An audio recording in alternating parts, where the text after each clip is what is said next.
Welcome back to Reading with Miss Michelle. Today we're going to read The Smart Cookie by Jory, John, and Pete Oswald.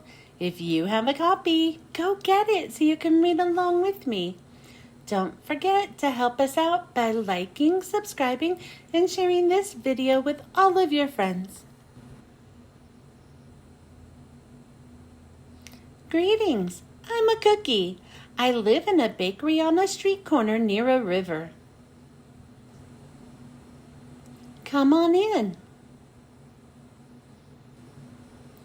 Welcome to our little community. It's a warm and supportive place to spend some time. Pretty fantastic, eh? These days life is sweet, but my journey wasn't always a cakewalk. When I was younger, I couldn't have imagined fitting in here. For a long time, I didn't feel comfortable speaking up or sharing my ideas. I didn't feel like a smart cookie. I wanted to be a cookie who knew all the answers, a cookie who felt confident in a group, a cookie who said, "Aha!" when solving a puzzle. Like this, "Aha!" Looking back, I had some trouble in my early days. I went to school in a gingerbread house. Our teacher, Miss Biscotti, was kind and patient. When I arrived each morning, she'd wave at me and smile. But I didn't get the best grades, and I never raised my hand because I couldn't think of the answer as fast as the others, and I was the last to finish most tests. It wasn't because I didn't care, and it wasn't because I didn't try. Sometimes I'd get distracted and mess up, even though I knew the material. Those were the most frustrating moments of all. Once I misspelled the word dough. That was rough. Another time I added when I meant to subtract. Occasionally, we'd have a lesson where I had absolutely no idea what was happening. I just couldn't keep up. I imagined that my desk was a raft and that I was completely lost at sea, because that's what it felt like. At night, I slept in a cookie jar. I had about 6 dozen roommates. Move. You move. No, you move.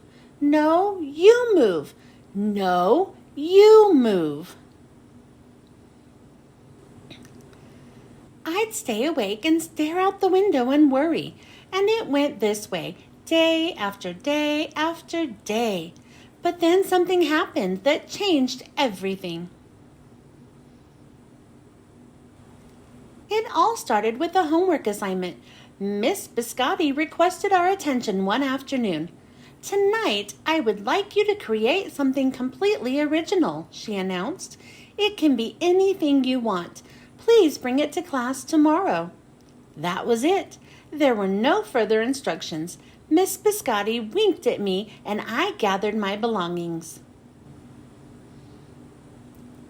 I felt like I had a million butterflies in my stomach. Create anything? Something original? Due tomorrow? Gulp. When I got home, I immediately went to work. At first, I tried a cooking project. The results were half-baked. Next time, I tried to hammer and nail something. It splintered immediately. Then I tried making a sculpture. It was a complete bust. I wondered if I was about to fail yet another assignment. I was stuck. I stared out the window and watched the rain hit the river.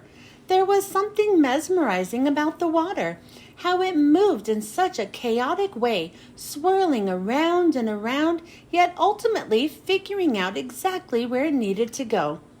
Suddenly, I had an idea. I decided to write something original, a poem.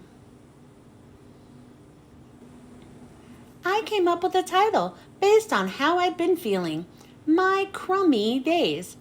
After that, the rest of it seemed to fall into place. I wrote and I wrote. I lost track of time. An hour went by in a flash. Aha, I said when I was finished. I couldn't sleep that night, but it wasn't because I was worried. It was because I was excited. I felt like I had really accomplished something. I felt smart. The following day, Miss Biscotti asked for volunteers to share what we'd created. One kid showed off his original frosting art. Another kid revealed her sprinkle distribution machine. It was neat seeing how everyone was good at such different things. Finally, Miss Biscotti turned to me. "Would you like to share anything?" she asked. Gulp. I gulped. I thought I'd probably crumble under the pressure. But I made my way to the front of the classroom. I noticed my hands were shaking, my mouth went dry. "This poem is called My Crumbly Day," I said, my voice cracking. And then I read it aloud.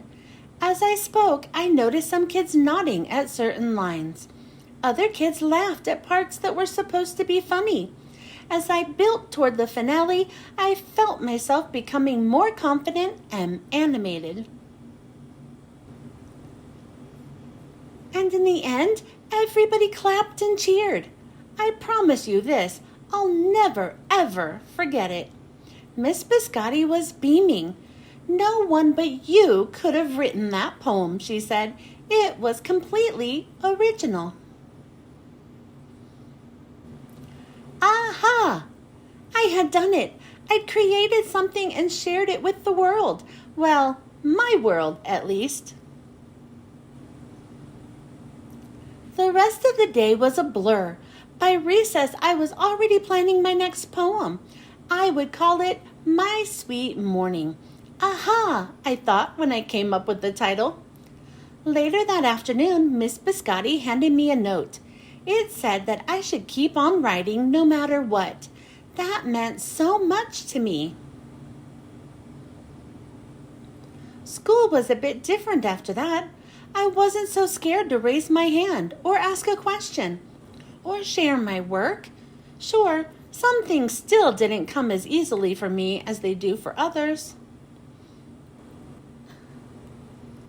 But now I know that you can be smart in many different ways.